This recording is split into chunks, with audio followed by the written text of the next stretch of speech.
Lee White, vous êtes le monsieur conservation de la nature que toute organisation vouée à la même cause souhaiterait avoir. Vous connaissez les forêts du bassin du Congo. En 1989, vous débarquez au Gabon pour préparer un doctorat en zoologie sur l'impact de l'exploitation forestière sur la flore et la faune. L'université d'Édimbourg en Angleterre va vous l'octroyer en 1992. Par la suite, vous mettez en place un programme de recherche et de conservation au Gabon et dans la zone forestière de l'Afrique centrale avec l'ONG américaine Wildlife Conservation Society.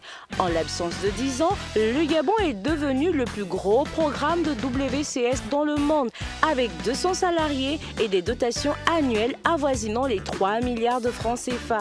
Tout cela va causer la création de 13 parcs nationaux au Gabon en 2002. Et votre expérience n'avait pas alors échappé aux dirigeants.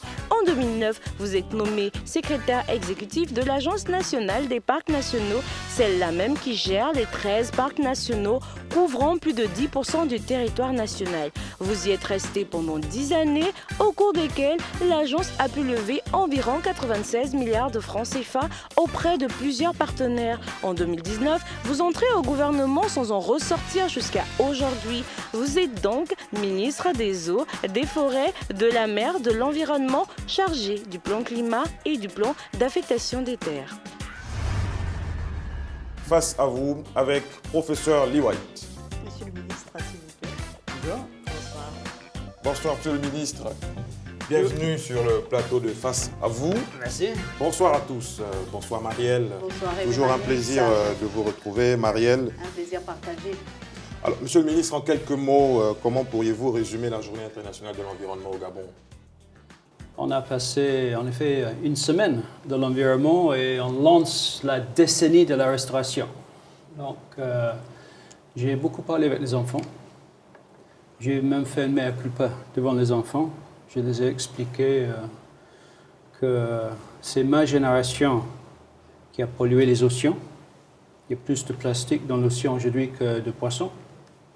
C'est ma génération qui a pollué l'atmosphère. Donc, on laisse aux futures générations les problèmes de changement climatique, les problèmes de pollution dans l'océan. On va tout faire. J'ai 55 ans, je vais tout faire. Le temps qui me reste de réparer un peu les dégâts qu'on a fait. Mais malheureusement, ce sont nos enfants, nos petits-enfants qui vont être obligés de faire face aux plus grands problèmes environnementaux créés par nous. Alors, merci, monsieur le ministre. En tout cas, on vous a bien vu dans les médias à l'œuvre. Je vous donne le programme donc, de ce numéro de Face à vous. En première partie, nous parlerons du trafic du bois et de l'ivoire, de l'importance de la protection de l'environnement, des grèves. Avant de vous laisser répondre aux questions de vos compatriotes, en seconde partie, vous allez donc débattre avec une personne qui est au fait de toutes les réalités qui concernent le département dont vous avez la charge. Et vous le découvrirez le moment venu. En tout cas, il est déjà quelque part assis dans nos studios. J'estime que vous êtes prêt pour qu'on puisse lancer l'émission, monsieur le ministre. Marielle aussi est toujours prête. Toujours prête. Allez, c'est parti, face à vous. Ah oui. Monsieur le ministre, est-ce que depuis l'interdiction d'exporter du bois brut, le secteur est plus rentable qu'auparavant? Et peut-être nous donner aussi des chiffres sur l'apport du bois dans le PIB aujourd'hui au Gabon. Le Gabon, pendant plus qu'un siècle, a exporté des grumes. Et quand on regarde les calculs économiques, ça fait que nous avons gardé au Gabon à peu près 8% de la valeur de notre bois. On a fait cadeau à la France, à la Chine, aux États-Unis, à tous les pays développés, de 92% de la valeur. Et on a créé 90% des emplois basés sur notre bois, mais au Gabon, en Afrique. Donc, en 2010, le président de la République a tapé sur la table. En effet, on avait un code forestier adopté en 2001 qui a prévu une évolution avec le temps de transformation. Donc, en 2009-2010, on aurait dû être à 60% de transformation sur place. On n'était à que 15%. Donc, les forestiers n'ont pas suivi la loi. C'est à ce moment-là que le président de la République a tapé sur la table. Ça nous a posé des problèmes pendant 2-3 ans. On est parti de 12 000 emplois à 6 000 emplois. On a perdu des emplois Mais depuis, surtout avec la création de la zone économique spéciale de Duncook, À quelques kilomètres de Libreville, oui. à 20 km de Libreville, on a maintenant une centaine d'usines installées. On fait les transformations du bois, première, maintenant deuxième. Et justement, est-ce qu'on arrive à la troisième transformation On déjà, arrive à la monsieur le troisième. Il y a une super showroom à Hancock où on peut acheter des meubles gabonais. Hein. Il y a des usines de portes, de fenêtres, de parquets. Donc on commence à voir cette troisième transformation. Donc, dans les 10 ans depuis qu'on a interdit l'exploitation des grumes, on a multiplié fois 3 l'économie forestière et le nombre d'emplois. Combien d'emplois ont été créés? On est à peu près à 30 000 emplois aujourd'hui, donc on est parti de 12 000 à 30 000. Et c'est aujourd'hui qu'on va commencer vraiment à capitaliser sur cette décision. Parce que la première transformation, avec ça, on a doublé à peu près l'apport du secteur bois au Gabon. Donc, Oui. au lieu de capter 8%, on capte aujourd'hui 18%. Mais ça fait qu'on fait toujours cadeau de plus que 80% de la valeur de notre bois aux pays qui achètent les produits de la première transformation. Mais alors aujourd'hui, comment on va inverser la tendance? Comment on va mieux capter? On a mis en place une fiscalité, donc à partir de cette année, la première transformation est taxée à 7,5%. Donc on a beaucoup augmenté la fiscalité sur la première transformation pour pousser les sociétés vers la deuxième et la troisième transformation. Parce que quand on passe de la première à la deuxième transformation, on double l'économie forestière, on double le nombre d'emplois. Donc on peut passer de 30 000 emplois à 60 000 emplois. Si on passe à la troisième transformation, on va multiplier fois 2,5. Donc on voit qu'à chaque étape, on a plus d'emplois et on a une économie forestière beaucoup plus importante. Et alors, monsieur le ministre, avez-vous une cartographie des permis forestiers afin de vous assurer certainement une traçabilité de la ressource? Parce que, je n'ai pas à vous le rappeler, il y a encore l'affaire du quai Vazingo qui résonne dans les mémoires des populations, dans la mémoire collective. Comment on fait pour que du bois n'échappe plus à votre administration, à l'administration dont vous avez la charge? Est-ce qu'il y a de meilleures stratégies pour la traçabilité de la ressource? Dans la chaîne de valeur, il faut ajouter. On a une cartographie qui est bien de tous les permis. On n'a pas forcément connaissance des vrais propriétaires de tous ces permis. Vous allez peut-être constater ce matin dans l'Union une annonce. On fait appel à tous les propriétaires des permis de venir eux-mêmes physiquement aux eaux et forêts avec le document. Et s'ils ne se présentaient pas, monsieur le ministre? Si eux-mêmes ne se présentent il risque pas? de perdre le permis forestier. Sur le plan d'accélération de la transformation, il y a un comité en place et les gens qui ne viennent pas, on va supposer qu'ils n'existent pas et le permis va revenir à l'État et on va les attribuer aux sociétés qui sont prêtes à aller dans le deuxième, troisième transformation. Et qui sont dans la légalité. On a appris de vos... Mais on est en train aussi Allez-y. de mettre en place un système de traçabilité. Qu'est-ce qui va le différencier des certifications qui existent déjà telles que le FSC?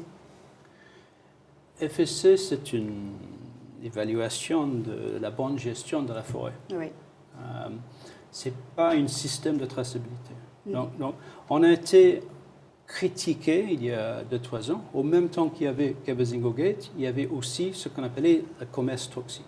Il y a une ONG américaine d'investigation, Environmental Investigation Agency, qui sont venus au Gabon, qui ont fait un exposé sur les pratiques criminelles dans le secteur forêt, au Gabon, aussi au Congo. C'est cette ONG qui a même mis en évidence que la campagne présidentielle de Jinping était financée par des forestiers et c'était en contrepartie des futurs permis forestiers qu'ils allaient accorder à cette société. Vous êtes très bien informé, monsieur le ministre. Cette ONG, maintenant, revient au Gabon pour mettre en place un système de traçabilité avec l'administration.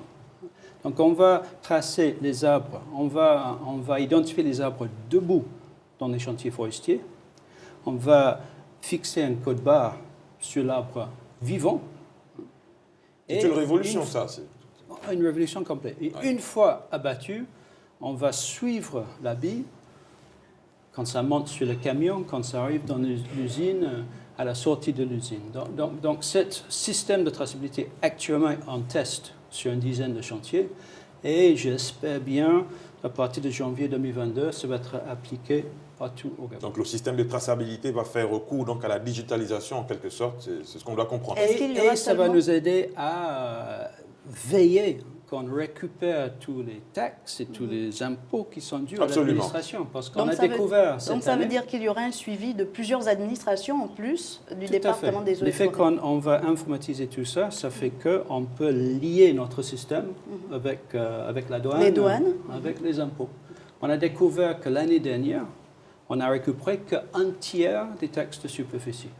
Parce qu'au niveau du ministère de l'Économie, ils n'avaient pas une base de données de tous les forestiers, donc ils ne savaient pas à qui donner la facture pour le taxe de superficie. Ça a été un gros manque à gagner pour l'administration. Exactement. Ouais, on va poursuivre. Monsieur le ministre, nous avons appris que vous comptez labelliser le bois gabonais afin de le positionner sur le marché international. Comment cette stratégie marketing va-t-elle se décliner?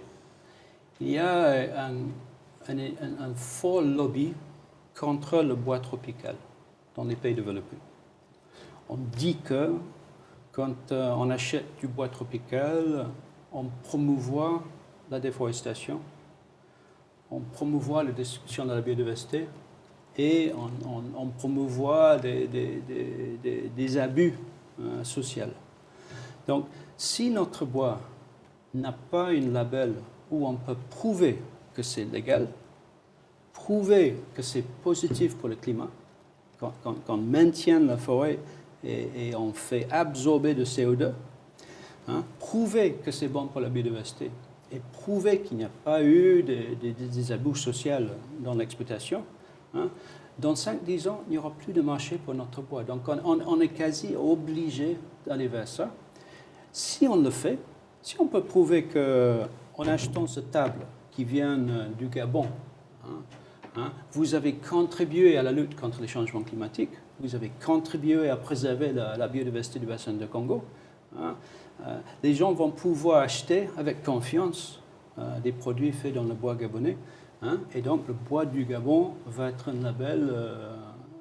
Et vous allez donner un nom, une appellation d'origine? Ce serait quoi la stratégie? C'est quoi? Bois du Gabon? On n'a pas encore trouvé peut-être bois du Gabon, mais il faut trouver un mot qui résonne en français, en anglais. Peut-être travaillerons avec le ministre du Tourisme parce que ça renvoie effectivement à une question d'appellation géographique. Le Gabon est-il toujours leader en Afrique de l'exploitation du contreplaqué? Oui. Moi, je ne réfléchis pas trop en leader d'Afrique. On travaille pour développer le Gabon. Que la RDC, qui a une forêt qui est 7 fois plus grande que nous, qu'à terme, ils ont plus de contreplaqué pour nous, ce sera normal. Mais développons notre pays. On veut faire un prélèvement durable pour que le contreplaqué du Gabon, ce qu'on produit aujourd'hui, on va aussi produire dans 20 ans, dans 50 ans, et que les emplois concrets sont durables. Ouais. Alors, nous laisserons le privilège aux Gabonais d'aborder l'actualité, à savoir le conflit homme-faune avec vous dans les questions des populations. Abordons à présent, Monsieur le ministre, l'importance de la protection de l'environnement avec vous, Marielle. Et on le sait, la 26e conférence des partis sur le climat approche à grands pas. Monsieur le ministre, c'est en novembre à Glasgow. Le Gabon fait partie du bassin du Congo. Vous l'avez signifié lors de votre propos. Est-ce que, ou du moins, comment comptez-vous porter la voix du Gabon à cette conférence, à ce grand rendez-vous pour le climat? Pour le COP26, le Gabon, bien sûr, on va négocier pour le Gabon, mais le Gabon est aussi le porte-parole de l'Afrique.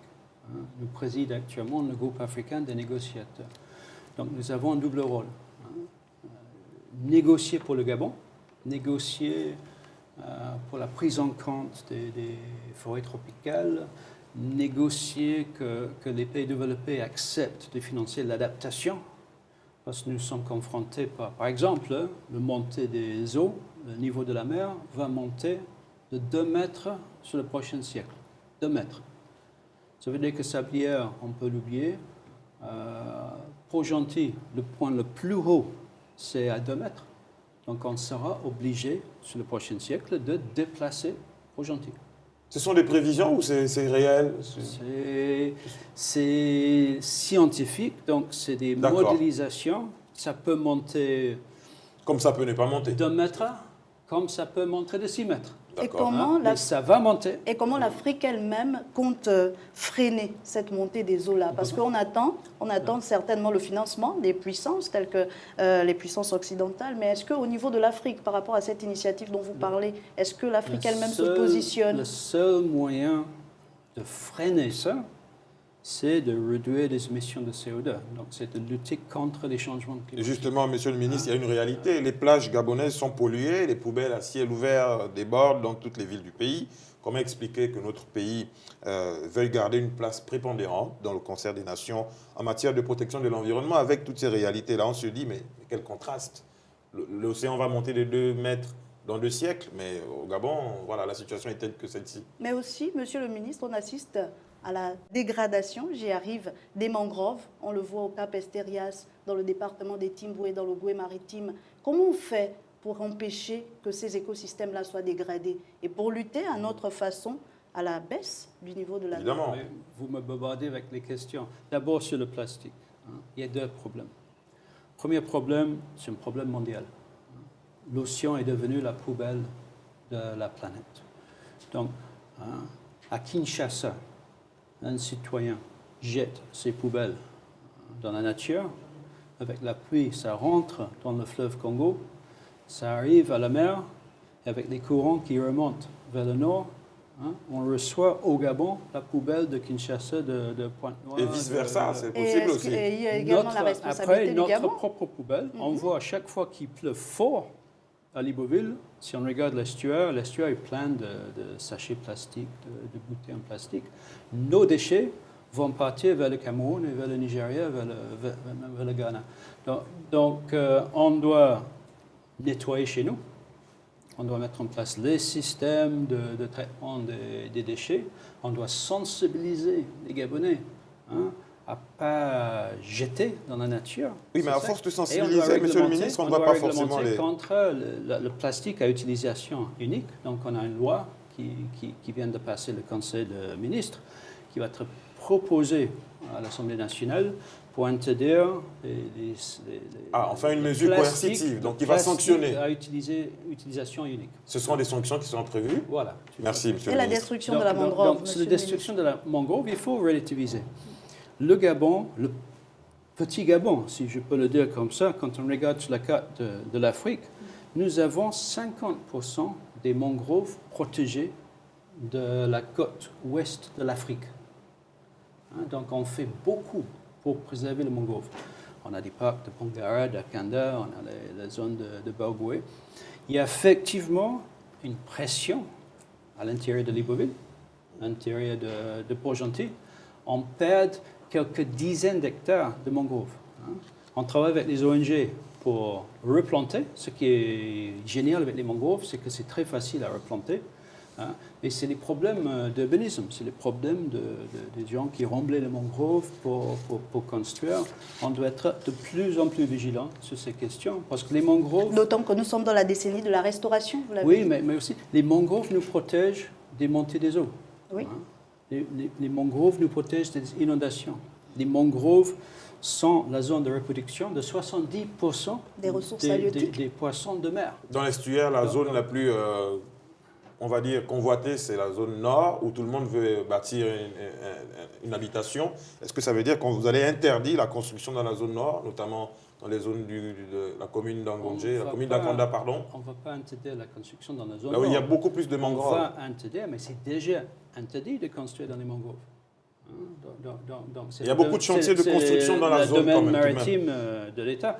Donc, c'est déjà interdit. Il y a déjà le Smart Code Oui. d'Akanda qui a prévu de protéger tous les cours d'eau. Donc, il faut construire entre les cours d'eau. Il ne faut pas construire dans les zones qui vont être inondées. Et quelle sanction est prévue pour ceux-là qui détruisent la mangrove?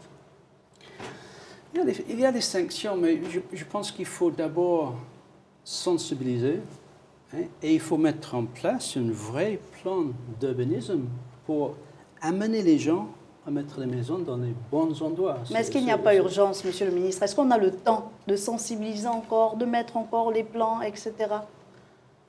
Les plans, on a déjà le Smart Code, on a déjà mis en place les plans. C'est une question maintenant d'implémenter. Oui, on a toutes les données qu'il faut, on a toutes les connaissances qu'il faut maintenant à appliquer ces choses.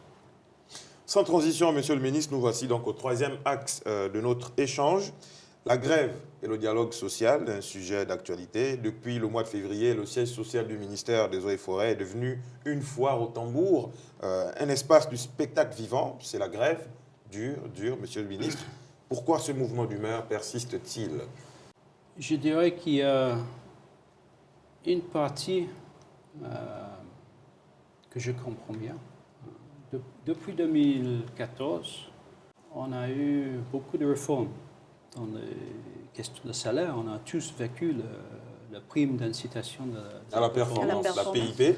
On a, suite à ça, on a coupé ce qu'on appelait les fonds communs au niveau du ministère des Eaux et Forêts. Fonds communs, c'était une partage des taxes et des impôts forestiers qui revenaient au ministère pour payer les primes, mais aussi pour payer le fonctionnement.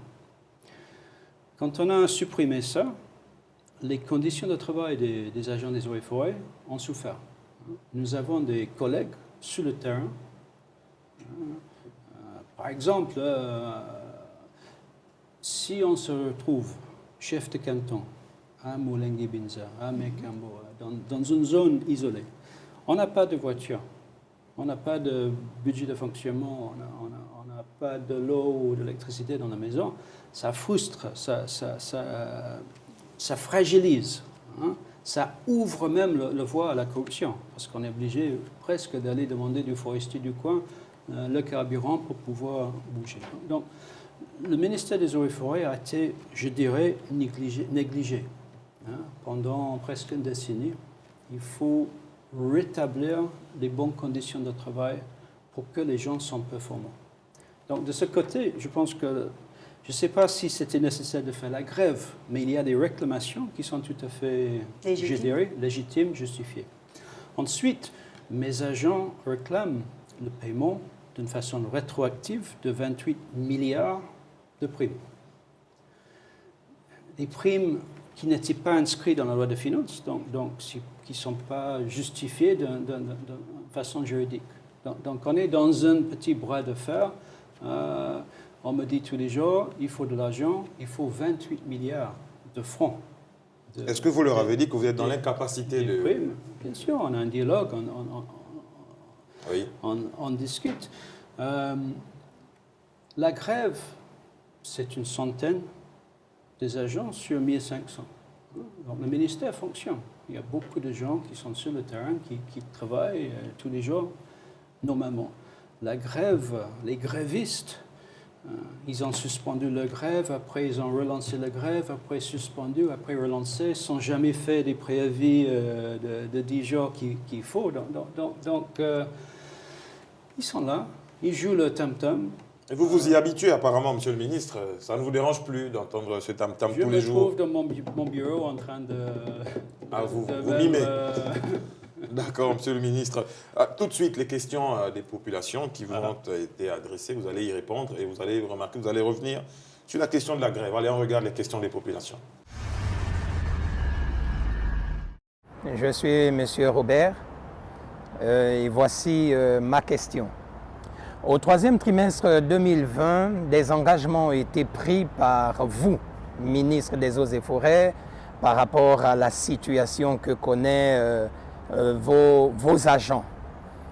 Et depuis lors, les agents ont repris le mouvement. 5 mois plus tard, on se rend compte que le mouvement persiste. Pourquoi, jusqu'à présent, ces agents ne sont-ils pas payés? Je suis Madame Nindon et ma question est la suivante. Pourquoi, depuis la reprise du mouvement de grève le 18 février 2021, la tutelle n'a plus appelé les partenaires sociaux sur la table de négociation? En un mot, pourquoi le dialogue social a-t-il été rompu? Je m'appelle Abim Boumba. Depuis octobre 2019, le projet de Code des eaux et forêts a été retiré du Parlement pour amendement. En octobre prochain, ça fera 2 ans. À quel niveau se situe ce dossier qui permettra une plus grande efficacité de service? Et pour quelles raisons a-t-elle été retirée? Monsieur le ministre, on va commencer par cette première partie, des questions de vos agents d'ailleurs. Ils disent, ces collaborateurs, que la forêt brûle et les eaux bouillonnent au niveau de votre ministère. Pourquoi, jusqu'à présent, ils n'ont pas encore été payés en partant du 3e trimestre de 2020 de tout ce que vous leur avez promis? Je suis ministre depuis 2 ans. Un des premiers dossiers que j'ai saisi, c'était cette question de primes et de budget de fonctionnement du ministère. À partir du 3e trimestre 2022, j'ai payé des primes. J'ai payé des primes chaque trimestre que je suis ministre, j'ai payé des primes. Ça veut dire qu'actuellement, leurs primes sont payées? Au début, j'avais pas beaucoup d'argent, donc j'ai payé une prime peut-être un peu maigre. À partir de la 3e, 4e trimestre 2020, j'ai payé une prime normale. J'ai décaissé 750, 800 millions de francs CFA pour payer les primes des agents des eaux et forêts. Il y a eu un retard pour le premier trimestre de cette année. 2021. Il fallait mettre en place la loi de finances, mais pour la première fois depuis 2013, nous avons une allocation dans la loi de finances, 10% des recettes forestières qui vont payer des primes des agents des eaux et forêts. Donc, ils ont de nouveau, dans la loi de finances, une prévision pour payer les primes. Les primes de cette année vont être payées. Il y a un petit problème de retard, mais il n'y a pas de problème pour payer les primes. Les primes sont prévues dans la loi de finances. On vous reproche d'avoir interrompu le dialogue depuis le 18 février 2021, Monsieur le ministre. On a fait une réunion au 7e, au ministère des Eaux et Forêts, dans laquelle j'ai trouvé des propos des syndicalistes aux Eaux et Forêts tellement frustrants que j'ai suspendu la réunion et je suis parti. On dit que j'ai claqué la porte. J'ai jamais claqué une porte à la négociation de ma vie. Mon bureau est ouvert, le dialogue est... Est-ce qu'il ne faut pas repartir vers ce dialogue pour suspendre ce mouvement d'humeur? Est-ce que ce n'est pas réluisant, les images d'ailleurs qui circulent derrière moi, de voir tout le temps au ministère des Eaux et Forêts ce concert de tambour, monsieur le ministre? Je trouve vraiment triste ces images. Vraiment triste de voir des images comme ça pendant la 2e vague de Covid. Vraiment triste de voir des agents des eaux et forêts qui ne respectent même pas les mesures barrières prescrites par le gouvernement. Vraiment triste de voir les gens, au moment qu'on est dans la plus grande crise économique qu'on a vécue depuis des décennies, de réclamer le paiement de 28 milliards et d'essayer de bloquer l'industrie forestière qui crée des emplois et des richesses pour le Gabon. Donc, je suis solidaire avec eux sur certaines questions, comme j'ai dit, mais je ne suis pas du tout solidaire ni à leur comportement, qui est illégal de jouer les tam-tams toute la journée pour déranger leur collègue qui veut travailler. C'est contre la loi. On a même enregistré les décibels, on a enregistré, ils ont dépassé les seuils légaux prévus dans le code pénal. On a pu même les traduire en justice. Donc, que les agents de l'environnement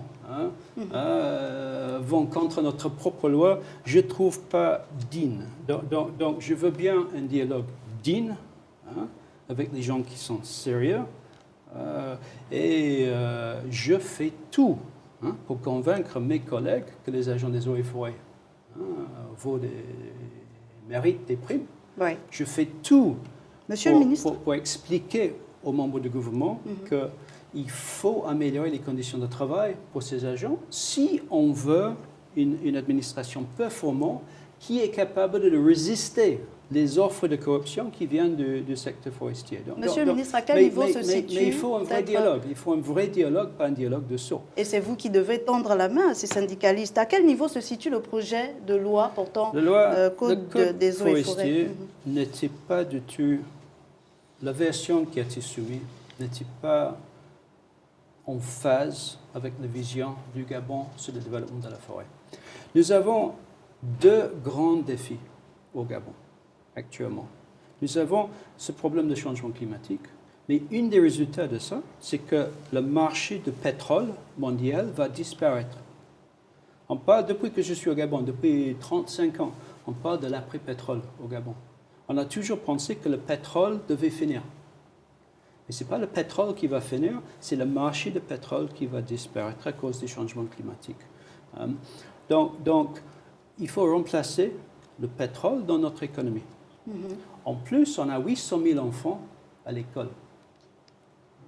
Ça fait 800 000 emplois à créer sur les prochains 15 ans. Autant d'axes qu'il faudra intégrer dans le nouveau projet de loi. C'est quel secteur qui va créer 800 000 emplois? Dites-moi. Hein? Les mines vont créer quelques dizaines de milliers d'emplois, Inch'Allah. Hein? Le pétrole ne crée pas des emplois. C'est le secteur forêt et le secteur agricole qui peuvent, à la limite, créer ces... D'où l'importance de faire revenir l'harmonie avec vos collaborateurs. Dans le secteur forêt, on a besoin de multiplier fois 20 sur les prochains 15 ans le nombre d'emplois et l'économie, fois 20. Hein. Et la loi qui a été soumise à l'Assemblée nationale n'était pas conforme à cette vision du gouvernement. Ouais, j'insiste, monsieur le ministre, si vous permettez, d'où l'importance de faire revenir... de la transformation dans laquelle la forêt est centrale. Donc nous sommes en train de boucler la première rédaction de notre code qui est conforme la au nouvelle mouture. PAT. Hein. On va ensuite consulter le secteur privé et les autres secteurs. Et j'espère bien, dans 2-3 mois, qu'on va pouvoir relancer le projet. Monsieur le ministre, on va poursuivre avec les micro-trottoirs. Monsieur Moromba Stéphane, je suis menuisier quartier à Portsmouth. Ça m'a déjà de cela 4 ans sur le métier. Bon, vraiment, ici, là, au quartier, c'est très compliqué ce métier. Auparavant, les choses allaient très moins cher, surtout au niveau du bois. C'était vraiment très moins cher. La planche, on la prenait à 4 000, 3 500, mais de nos jours, c'est très compliqué. On va voir que juste une planche de Baya, c'est compliqué, c'est quasiment 7 000, 8 000 francs la planche. Maintenant, moi, j'aimerais que monsieur le ministre essaie de revoir, surtout au niveau du bois. Le bois est quasiment vraiment cher. Il y a les outils qui consistent à réaliser un meuble, tels que les pointes, le vernis, c'est aussi quasiment cher. Je m'appelle M. Nzengengo Narcisse, délégué du personnel de la société Tébou Transbois depuis 1999 que je suis là. Il fut un moment donné, il y a eu le problème de Kevazingo. Et que ça a fait des chômages techniques dans certaines entreprises. Nous faisons partie. Et franchement, ça a bouleversé certaines entreprises et nos employeurs aussi nous disaient que ce n'est pas eux, mais c'est votre gouvernement. Par rapport aux difficultés que nous croisons dans nos secteurs bois et privés, on travaille 24 sur 24. Monsieur le ministre, est-ce que nous espérons avoir vraiment une prime de risque puisqu'on n'en est pas? Monsieur le ministre, le bois coûte encore trop cher pour les Gabonais, alors qu'il est exploité sur place, transformé même aujourd'hui sur place. La question de monsieur Stéphane, qu'est-ce qui est fait dans ce sens pour améliorer le coût du bois au Gabon et pour les Gabonais? Oui, j'ai l'impression que monsieur Stéphane travaille dans le secteur qui est assez informel, le secteur de création des meubles, de menuiserie. Donc c'est une de nos priorités, c'est d'étudier ce secteur, de voir les sources d'approvisionnement de ce secteur, d'intégrer ce secteur dans le secteur formel de la chaîne de valeur, oui. Et bien sûr, de pouvoir créer des meubles à un prix abordable pour les Gabonais. Quand même. C'est important de pouvoir même offrir des maisons en bois, plutôt que des maisons en béton. Maisons en bois, c'est beaucoup mieux pour le climat, c'est beaucoup plus confortable à vivre.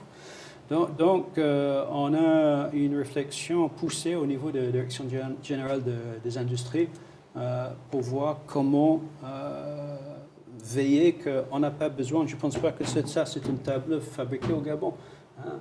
On n'a pas besoin d'importer des meubles au Gabon. On peut les faire avec le beau bois du Gabon. C'est fabriqué au Gabon, monsieur le ministre, made in Gabon.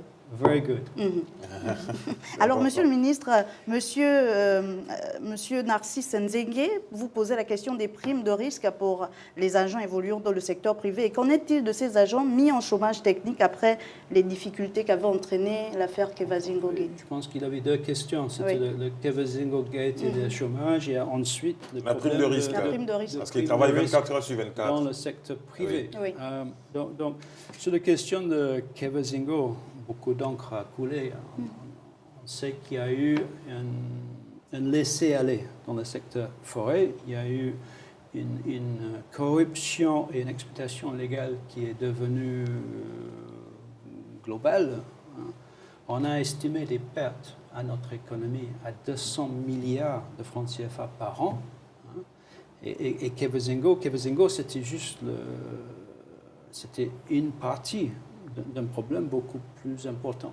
Kevezingo, à l'époque, c'était le bois le plus cher, très primé en Chine, et donc sur lequel il y a eu le plus d'activités illégales. Mais il y avait beaucoup d'autres espèces. Donc il y avait des problèmes d'évasion fiscale, il y avait des sociétés qui cachaient tous les bénéfices à Hong Kong pour éviter de payer des impôts au Gabon. Et donc il y avait une énorme perte de fiscalité, qui fait qu'il y avait beaucoup moins d'entrées que prévu dans la loi de finances.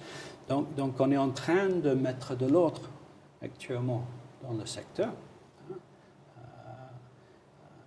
J'entends, je n'ai pas de preuves, mais j'entends que certains des forestiers qui gagnaient beaucoup de l'argent avec l'illégalité sont à l'origine de tout ce bruit que vous entendez sur moi dans les réseaux sociaux et qui encouragent même, à la limite, les Monsieur le ministre, la question grèves dans le secteur. du chômage technique de ces agents. On corrige le tir et j'espère bien, cette année, avec les systèmes de traçabilité, qu'on va même pouvoir proposer un décret au Conseil des ministres pour reprendre l'exploitation de Kevezingo. On peut exploiter durablement entre 20 et 40 000 mètres cubes par an. Donc pourquoi interdire au Gabon? La question de la prime de risque. Donc prime de risque, c'est le secteur privé. Donc le prime de risque dans le secteur privé, c'est pas... moi, je suis le ministre qui réglemente la forêt. Est-ce qu'il ne faudrait pas intégrer cette prime-là dans le nouveau code des eaux et forêts? On entend souvent parler de prime de risque pour les agents de la forêt qui sont en face des éléphants, des panthères, des Eux, ils ont droit à cette prime, eux. On n'a pas de prime de risque aux eaux et forêts. On a des primes de performance, mais quand on choisit d'être forestier, c'est qu'on accepte le risque et on n'a pas droit à la prime. En forêt, est-ce qu'un militaire a une prime de risque? Non, on accepte d'être militaire, donc on accepte d'aller à la guerre si nécessaire. Il y a une prime de guerre quand on va au combat. Et nous pensons, Monsieur le ministre, que le message il est bien passé. Nous allons poursuivre, si vous le permettez, avec le troisième volet des questions de vos compatriotes. Je suis Louis-Charles Macao Ipunga. J'interviens au sujet de dévastation de cultures vivrières par les pachydermes. Monsieur le ministre, les populations attendent de l'administration des eaux et forêts de réponses concrètes face à leurs préoccupations. Vont-ils bénéficier des indemnisations suite à la dévastation de cultures vivrières par les pachydermes? Je me prénomme Olga, mon nom c'est Ntsuru. Je suis agent des eaux et forêts. Monsieur le ministre, la loi sur les parcs prévoit que la compétence d'un éco-garde est strictement à l'intérieur d'un parc. Ma question est la suivante. Qu'est-ce qui explique les missions hors des parcs telles que le poste de contrôle de Kougouleu à l'intervalle d'un éco-garde? À Mekambo, par exemple, un éco-garde a trouvé la mort lors d'un contrôle. Est-ce que c'est normal? Sachant qu'il y a un cantonnement des eaux et forêts dans Mekambo, alors que le parc de Moignan se trouve à 58 km de Mekambo. Est-ce que c'est normal qu'un éco-garde quitte son parc pour venir en pleine ville faire un contrôle? Monsieur le ministre, les questions sont précises et on va certainement commencer par la dernière et revenir sur la première. Madame Olga Tsogou vous demande où commence les missions d'un éco-garde, où s'achève-t-elle, ou dans quel cadre doit-il exercer professionnellement? Est-ce que c'est uniquement à l'intérieur des parcs ou également il peut aller faire les contrôles à l'extérieur? Olga est très bien placée. Elle est ancienne conservateur adjoint du Parc national de Mont de Cristal. Donc elle connaît bien les questions de l'Agence nationale des parcs nationaux. Effectivement, dans la loi 03-2007, les éco-gardes gèrent les parcs, les zones tampons et les zones périphériques. Donc, dans les zones périphériques, il y a une co-gestion avec toutes les autres administrations. Mais le mandat d'un éco-garde n'est pas seulement dans le parc, mais c'est aussi dans les alentours des parcs nationaux. Et la zone périphérique va assez loin. En plus, quand il y a braconnage d'un éléphant, par exemple, à l'intérieur d'un parc national, les éco-gardes traquent le braconnier. Donc on ne va pas s'arrêter quand le chasseur qui chasse l'éléphant dans le parc, s'il arrive à partir, on va quand même le traquer hein. Mais quand on quitte la zone du parc, on va le traquer avec les gendarmes, avec les policiers, donc avec d'autres services. Donc, il y a souvent des missions mixtes au parc. Hein. Ensuite, le gouvernement a donné pas mal de responsabilités à l'AMPN en plus de ce qu'ils font actuellement. C'est possible. Le programme Gabon Bleu, c'est l'AMPN qui l'a mené. C'était pas aura dans l'occasion un parc national. d'y arriver, Monsieur le Ministre. On ne va pas condamner l'AMPN parce qu'ils ont, sous ordre du président de la République, lancé le programme Gabon Bleu qui a créé maintenant des aires protégées qui gèrent. Hein. Le problème de conflit homme-éléphant, la première question. Oui, la première question. C'est l'AMPN qui travaille, qui fait rentrer même des financements de l'extérieur pour régler ce problème. Ce problème n'est pas dans les parcs nationaux.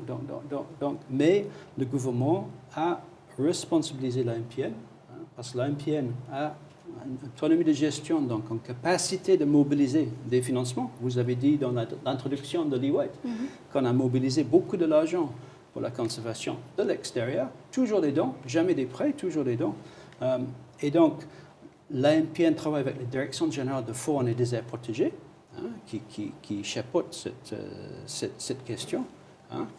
En harmonie, le secrétaire exécutif de l'AMPN travaille chaque semaine avec le directeur général de faune et aires protégées, donc ils sont ensemble sur le terrain, mais l'AMPN est beaucoup mieux placé pour mobiliser les financements pour attaquer ce problème de conflit homme-éléphant. Monsieur le ministre, donc, par la rapport question des compensations, oui. moi, Les indemnisations des populations. je pense qu'il faut mettre en place des indemnisations. Il y a des discussions actuellement encore au niveau du gouvernement. Nous avons un conseil de cabinet du Premier ministre prévu cette semaine. Et j'ai grand espoir qu'on va mettre en place un fonds de solidarité nationale sur ces questions. Au même temps, on va essayer de s'attaquer à la source, avec les barrières électriques que l'AMPN a testées et mises en place. Qui ne sont pas encore en nombre important, Monsieur le ministre. Il n'y a pas assez, oui. Mais ça marche. Donc, on sait que la technologie marche grâce aux travaux de l'AMPN. Maintenant, à voir comment aller à une échelle. C'est l'unique solution que vous avez pour le moment? Il y a deux solutions durables pour ces questions. On parle beaucoup de solutions de piment, de rouge d'abeille, mais quand on va au Kenya, où ils ont travaillé sur ces questions depuis 30 ans, où vous avez le conflit homme-éléphant au Kenya, c'est un métier. Vous avez des gens qui, depuis 30 ans, travaillent sur ça. Et quand on est parti là-bas avec le président de la République pour voir les solutions, ils nous ont dit qu'il n'y a que deux solutions. Un, barrière électrique, bien conçu et bien entretenu. Il faut vraiment les entretenir, sinon ça ne marche pas. Ou, solution mortelle, il faut tuer. Monsieur le ministre, le conflit homme-faune qui a quand même été au cœur des événements de Mékambo et les populations ont l'impression qu'on privilégie aujourd'hui au Gabon les animaux que les personnes. Vous êtes journaliste. Est-ce que vous êtes convaincu que ce problème de Mékambo est purement un problème de conflit homme-éléphant? C'est ce qu'on nous a rapporté. Oui, mais je pense que c'est un mélange de beaucoup de choses. C'est vrai qu'il y a à Mékambo certaines femmes qui ont souffert, qui ont perdu leur plantation. Alors, si ce n'est pas le cas à Mékambo, c'est certainement le cas ailleurs. Monsieur le ministre, qui doit-on protéger? L'homme ou les animaux? Le pachyderme? Mais c'est clair, on doit protéger l'homme. Merci, Monsieur le ministre. Marielle, peut-être les questions des réseaux sociaux Une seule question, oui, Manix, une seule question de Chaldi Boris pour aborder notamment le Gabon bleu. Quelles sont les modalités de recrutement dans le secteur et quelle est votre politique en termes, votre politique maritime? Voilà, j'y arrive. Très bien. Donc, je suis le ministre de la mer. Et bien sûr, il y a d'autres acteurs dans la mer. Il y a la marine nationale qui défend les frontières. Il y a la marine marchande qui gère tout ce qui est bateau civil. Il y a le ministre de la pêche qui prélève les ressources. Donc le rôle du ministère de la mer, c'est de gérer l'écosystème.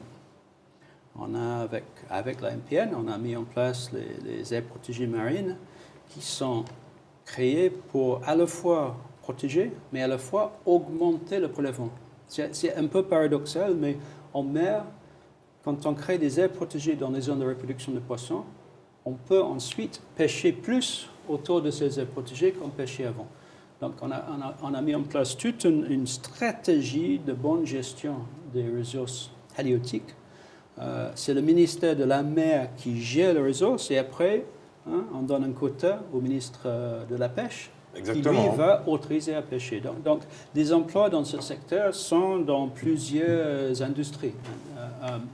Et c'est chaque secteur, bien sûr, qui gère les emplois. Merci beaucoup, Monsieur le ministre. Merci aussi à vous, Marielle, pour nous avoir apporté toutes les questions donc, des compatriotes de Monsieur le ministre. Monsieur le ministre, nous allons passer maintenant au débat avec l'invité surprise que vous allez découvrir. Merci, Marielle, d'avoir encore une fois contribué à cet échange avec notre invité. On se retrouve donc pour le débat. Merci. Voilà, donc nous sommes dans le débat. Merci à vous, Monsieur Nguema Seko Serge Julot, d'être venu pour débattre avec notre invité. Vous êtes le secrétaire exécutif du syndicat national des gestionnaires des ressources naturelles Sinagren. Encore une fois, bonsoir et bienvenue. Vous avez des questions à poser à Monsieur le ministre. Le débat est ouvert. Merci, monsieur les journalistes. Merci l'émission Face à vous. Et merci encore à toutes les personnes qui ont bien voulu qu'on se retrouve ce soir sur ce plateau pour débattre des questions de l'heure relatives à notre administration et qui font en sorte que l'auditoire, les populations qui nous suivent seront un peu plus ou moins édifiées sur la situation des activités au niveau de l'administration des eaux et forêts à tous les niveaux, autant sur le plan administratif que sur le climat délétère qui est. La première question qui me vient droit à l'esprit, c'est le niveau de la réglementation. Allez-y, formulez votre question, Monsieur le ministre va Monsieur répondre. le ministre, comme disait quelqu'un tout à l'heure, il a pris par le devant. Pourquoi avoir retiré le code forestier? Ça fait à peine aujourd'hui 2 ans et ça fait presque 2 ans d'amendement quand on sait que votre prédécesseur avait déjà mis ce code forestier au Parlement. Et à ce jour, nous continuons toujours à travailler avec l'ancien code. Or, le nouveau code devrait nous permettre de continuer de travailler dans les nouvelles dimensions qui sont dans ce nouveau code. Or, aujourd'hui, nous sommes toujours en train de travailler avec l'ancien code. On ne comprend pas toujours pourquoi le nouveau code n'est pas toujours promulgué et pourquoi l'avoir retiré. Très bien, merci Julot. Donc, notre code de 2001 a été applaudi dans toute la région, un code qui était bien fait. On a vu il y a quelques semaines un code forestier sorti au Congo qui est basé vraiment sur notre ancien code avec quelques petites modifications. Le secteur forêt a été choisi dans le plan d'accélération de la transformation comme un secteur central pour l'avenir du Gabon. On nous demande de multiplier fois 10, voire même fois 20, les revenus qui viennent de ce secteur et les emplois dans ce secteur. Donc il faut une vraie révolution dans la gestion. On a besoin d'augmenter la production de la forêt naturelle, on a besoin de créer des plantations pour supplémenter la production, on a surtout besoin de passer de la première transformation qui nous permet de capter 20% de la valeur du bois et créer 20% des emplois, pendant que 80% des emplois basés sur notre bois sont en Chine ou en Europe ou aux États-Unis. Donc on doit favoriser ce passage de la première transformation vers la deuxième et la troisième transformation. Le code révisé, qui a été travaillé surtout en 2016, 17, 18, après analyse, manquait certaines dispositions qu'il fallait vraiment pour pouvoir répondre au challenge de création d'emplois et d'augmentation des revenus. Donc, on a pris la décision de le retirer pour le reformuler. Vous êtes satisfait de la réponse? On attendait. Donc, il y avait en formulation cette stratégie du gouvernement. Il y avait déjà le plan stratégique Gabon émergent de son Excellence, le Président de la République, mais le plan d'accélération de la transformation devrait sortir avant qu'on remette Monsieur le ministre, code. Mais je ne vois pas pourquoi c'est motif d'une grève. Non, ça ne fait pas partie du motif de la grève. Ça fait partie du motif de la grève. En 2011, le décret 291 est sorti. La nouvelle l'administration des eaux et forêts a connu une nouvelle restructuration. À l'intérieur, on a créé la Direction générale des industries et d'autres. Lorsque nous avons fait, vous-même vous étiez à l'époque secrétaire exécutif de l'AMPN pour la mise en place de ce nouveau code. Et à l'intérieur, sur le plan de l'accélération de la transformation, de la troisième transformation, tout a été mentionné dans ce document. Or, aujourd'hui, la politique du président de la République, c'est d'aller vers la troisième transformation à l'horizon 2025. Mais on constate qu'à votre arrivée, vous qui étiez partie prenante, très vif à la rédaction de ce code, dès que vous devenez membre du gouvernement, vous retirez ce code. Si aujourd'hui, ça fait partie des éléments qui font en sorte que nous nous retrouvons dans cette situation, c'est parce que quoi? On ne peut pas travailler sans les nouvelles orientations. Le code forestier, c'est notre Bible. Or, aujourd'hui, les éléments qui doivent faire en sorte que nous puissions travailler par rapport à la politique gouvernementale et au fonctionnement de la nouvelle administration des eaux et forêts sont dans ce nouveau code. Or, aujourd'hui, nous continuons toujours à travailler avec l'ancien code. Est-ce que vous voulez réagir par rapport à ça, Monsieur le ministre, avant qu'il ne pose une deuxième question? Peut-être ne pas vous relire. Je pense qu'on peut passer. Je pense que l'ancien code suffit pour l'instant, mais on va bientôt proposer. Très bien. Allez, une autre question, Monsieur le secrétaire. Aujourd'hui, ce dossier qui fait l'objet d'examen collégial, qui devait faire l'objet d'examen collégial, parce qu'en réalité, quand on élabore, ou alors quand on fait des amendements sur un code, les parties doivent se retrouver, à savoir l'administration avec les partenaires au développement, dont les syndicats des forestiers, et l'administration plus les partenaires pour voir la faisabilité pour le bon fonctionnement du code. Oui, vous avez raison.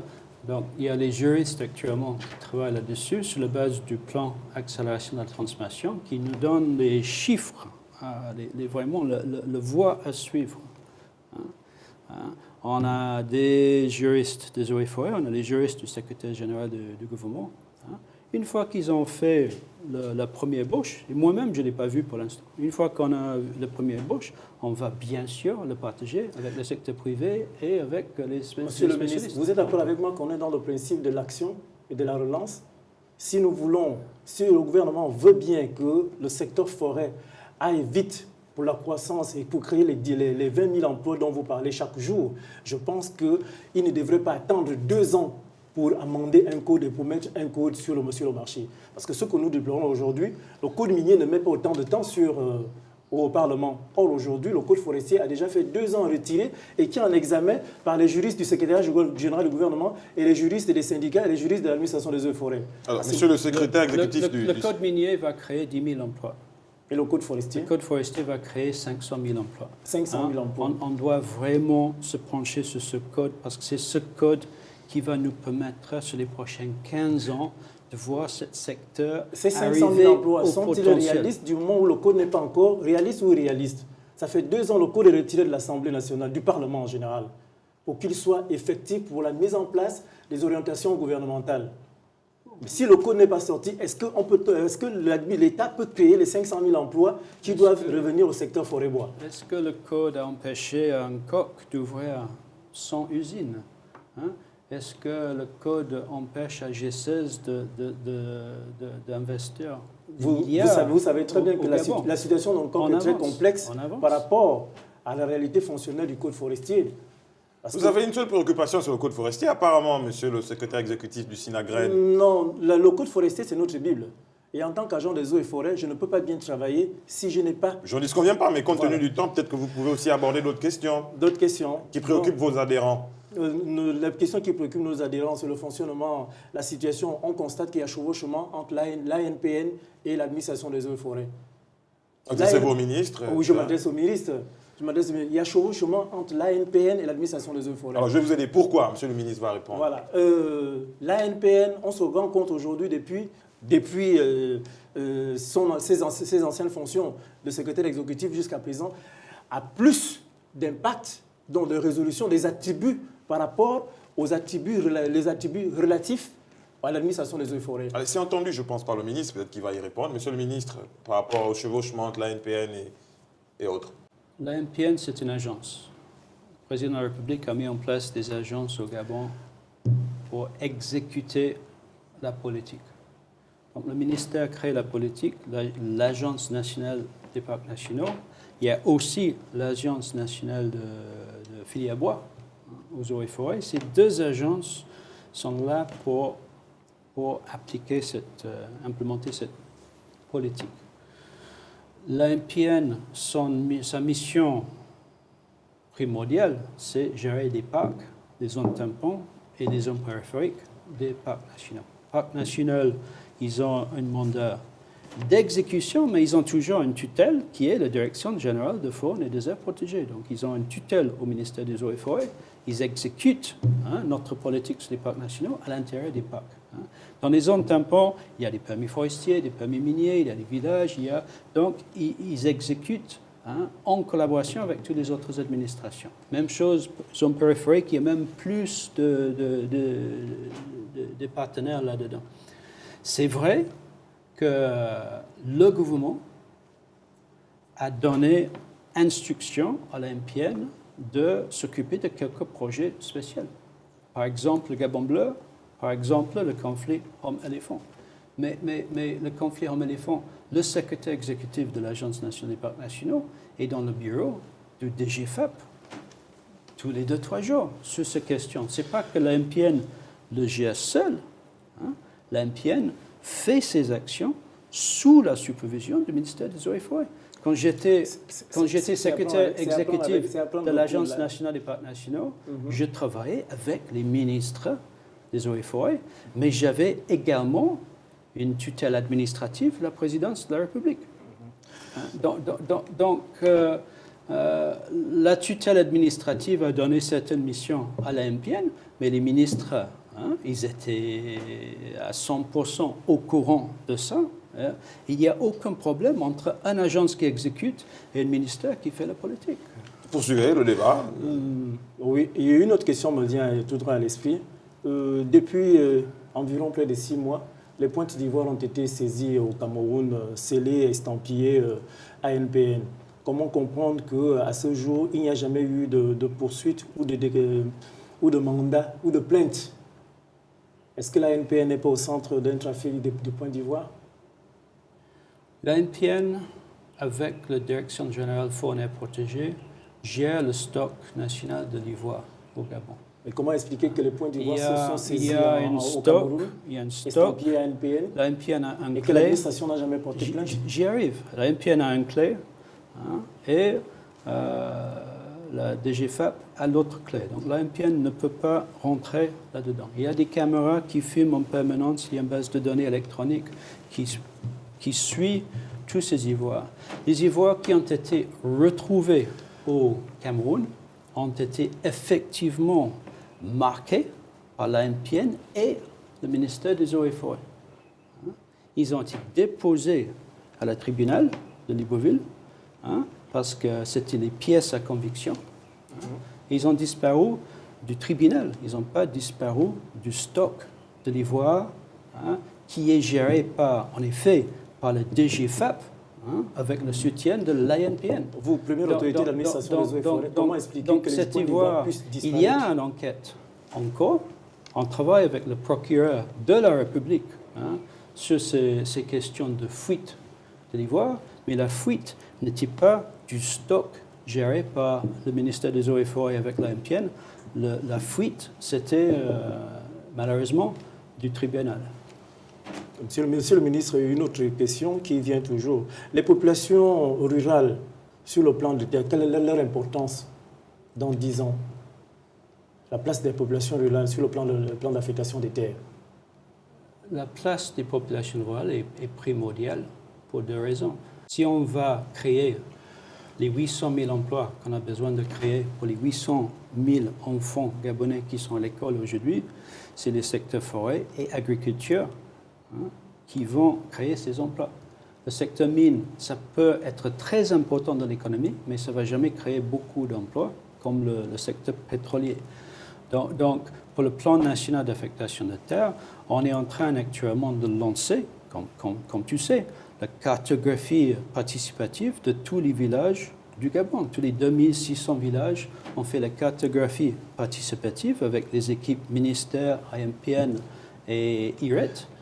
C'est dans l'optique de bien comprendre tout ce qui est foncier rural, de voir comment réformer le foncier rural, comment améliorer notre agriculture de subsistance, comment développer également une agriculture plus commerciale, hein. Et ces populations rurales aussi jouent un rôle très important dans le secteur forêt, hein, parce que le secteur forêt, c'est l'exploitation et la transformation. L'exploitation se passe en forêt, donc c'est les populations rurales qui vont développer Allez-y, monsieur le ministre, la situation économique des opérateurs gabonais.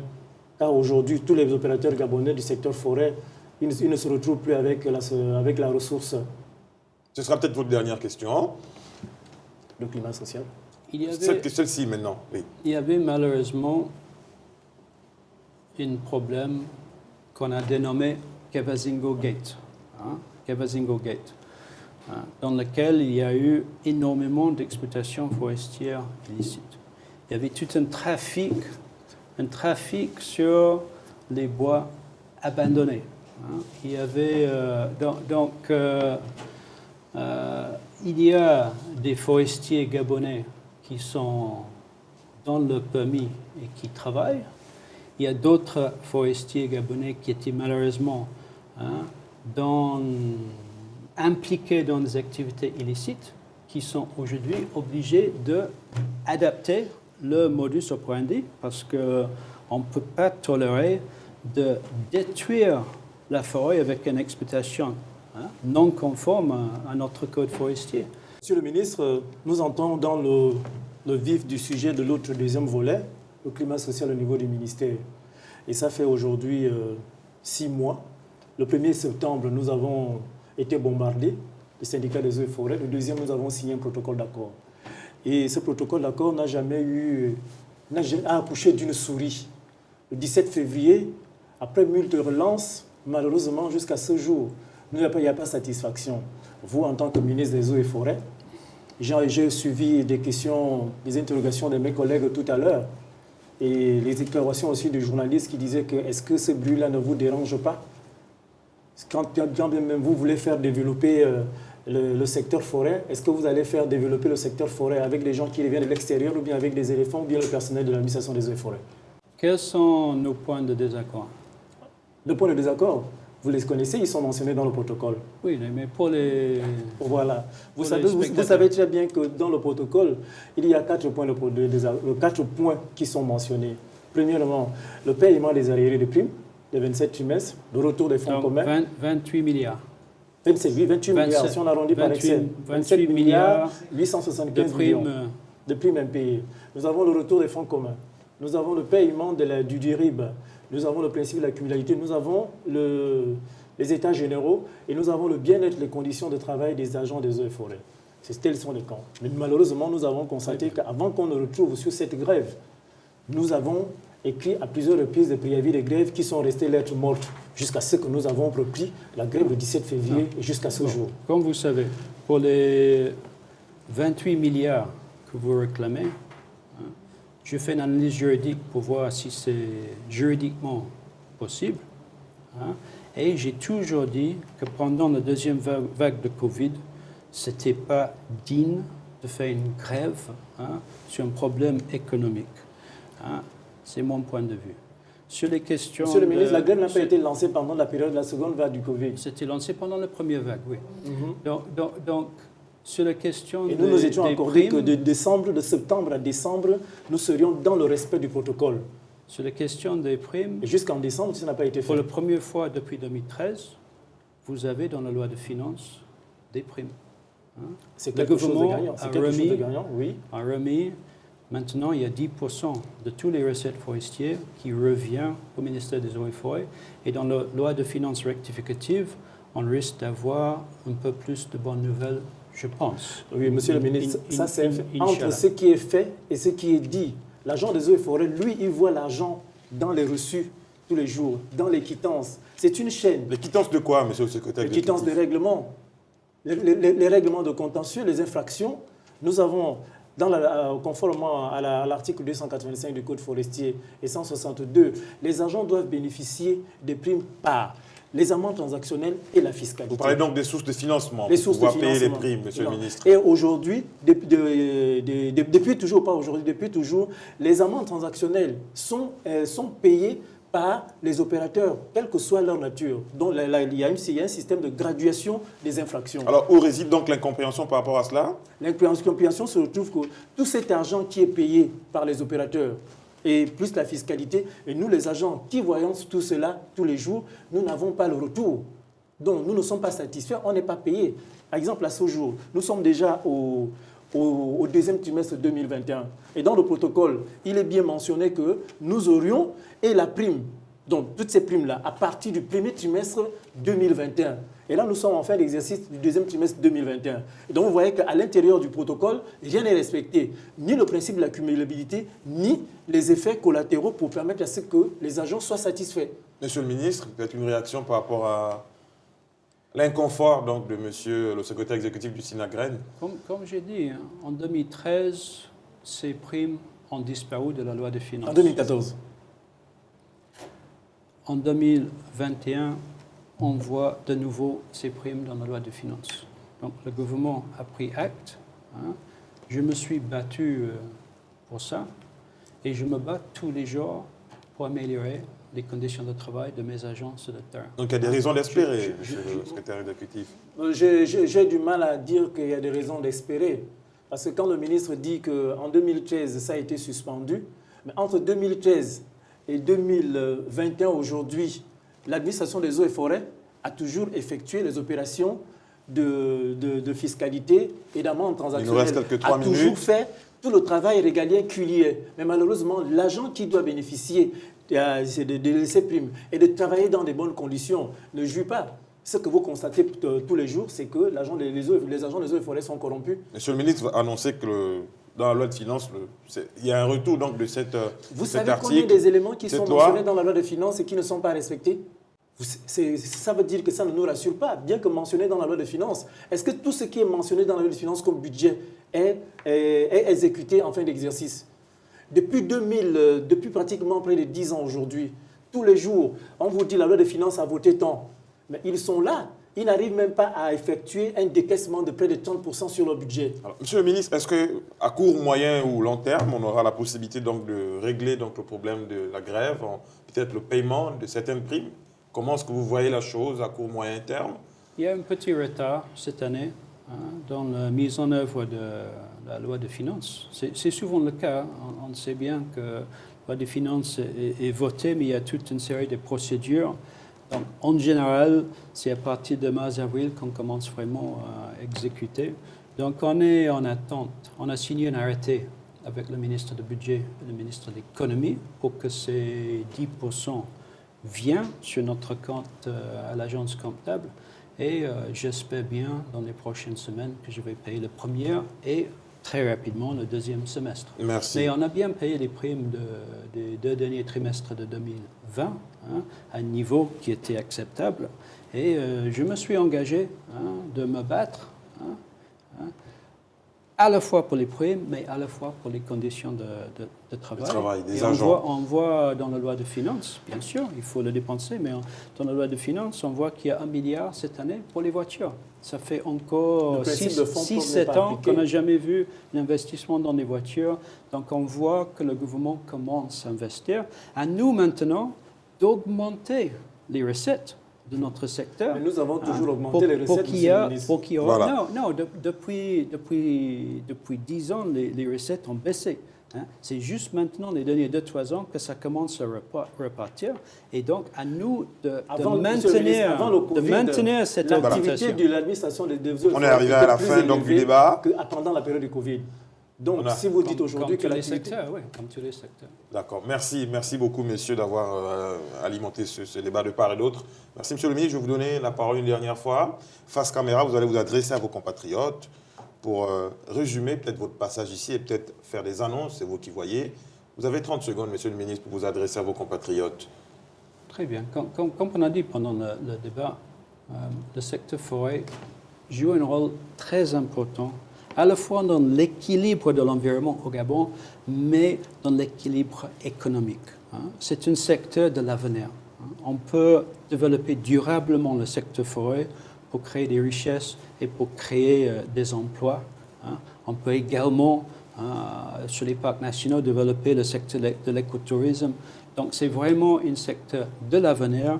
À nous de mettre en place une gouvernance pour veiller que ce secteur est géré d'une façon durable, parce que ça peut, c'est différent au pétrole, c'est un secteur durable et ça peut faire développer le Gabon pour les décennies à venir. Merci, Monsieur le ministre, d'avoir accepté notre invitation. Donc, votre passage à Face à vous. Merci à vous aussi, Monsieur Nguema Aseko Serge Julot, le secrétaire exécutif du syndicat national des gestionnaires de ressources naturelles. J'espère pour vous que le dialogue se poursuivra avec Monsieur le ministre des Eaux et Forêts de l'Environnement. Merci à vous d'avoir été des nôtres. Portez-vous bien. On se retrouvera prochainement.